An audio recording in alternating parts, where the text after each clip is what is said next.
kibadde kitutte ebiro 13 era ekiro ekyakisezza eggulo ku Lwokutaano njagala okutegeeza nti kyekyabadde ekiro ekye-13 nga Amerika ekuba Iran nga yeesasuza Iran okuba nti ezzeekuba amaato ag'ebyobusuubuzi agayita mu bifo byetakkaanya nago kuyitamu oba nga tegagoberera biragiro byeyateeka naddala ku lugolomo lwa Hormuz. Kakati buli Iran bwebadde ng'ekola ekyo nga n'Amerika egiddiza mu bibuga ebyenjawulo.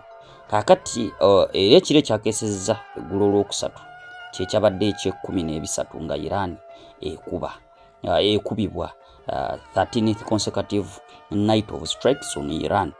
Naye njagala okutegeeza nti ejjo obulumbaganyi ku Lwokuna bwatandise ssaawa za 12 ez'akawungeezi era ekiro ekyo ebikompola ne bisulanga biseka mu ggwanga erya Iran. Era eggulo lwennyini kujjo ku Lwokuna minisita wa Amerika mawanga amalala Marco Rubio yabadde yabuuziddwako bannamawulire nga bamubuuza ku bulumbaganyi obwo Iran bwe zzeekola ku maato. Yabategeeza nti nno Iran bo baakusigala nga bagendera ku nkola ey'okubaddiza okusinga kati bo kye baba bakoze. Kyovala nti badde babaddiza nga bakuba bubi nnyo mu bibuga. Era yakiyise a head for an eye.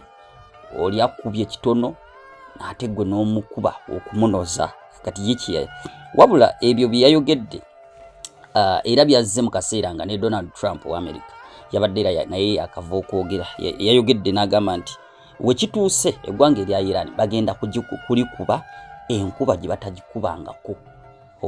Tukimanya olunaku olutalo bwali lutandika bakuba Iran olukuba olwatta abantu abawerako omuli supreme leader n'aba officials ab'okuntikko okulembeze bwa Iran omuli yali aduumira ebikwekweto bya Iran eby'omu bbanga oba ejje ery'omu bbanga.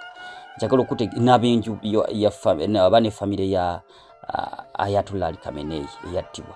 Kakati yadde yakategeeza gyo ku Lwokuna nti bwe batuuse bagenda kukuba Iran enkuba gye batabakubangako. Wabula bino omu ku bakungu mu ggwanga erya Iran yabaanukudde. Ono akola mu ofiisi ya president yakulira ebyabagenyi n'ensonga z'amawanga amalala mu ofiisi ya president chief of protocol. Yategeezezza nti soon it won't be an eye. Wano yabadde ajereegerera nga yabasekeredde ng'agezaako yabazzeemu mu nzira ejereegerera oba eŋŋooŋooza. Agamba nti soon it won't be an eye for an eye or a head for an eye but your whole damning body for an eye. This is not just bluster. Bigambo byatadde ku mukutu gwa X. Nategeeza nti nno mba mwakava ku kino ng'ate muwoza mbwate tujja bakuba enkuba gye mutukubyemu. Ate olugira mbwate tujja bakuba okusinga kati ne bwe mutukubye.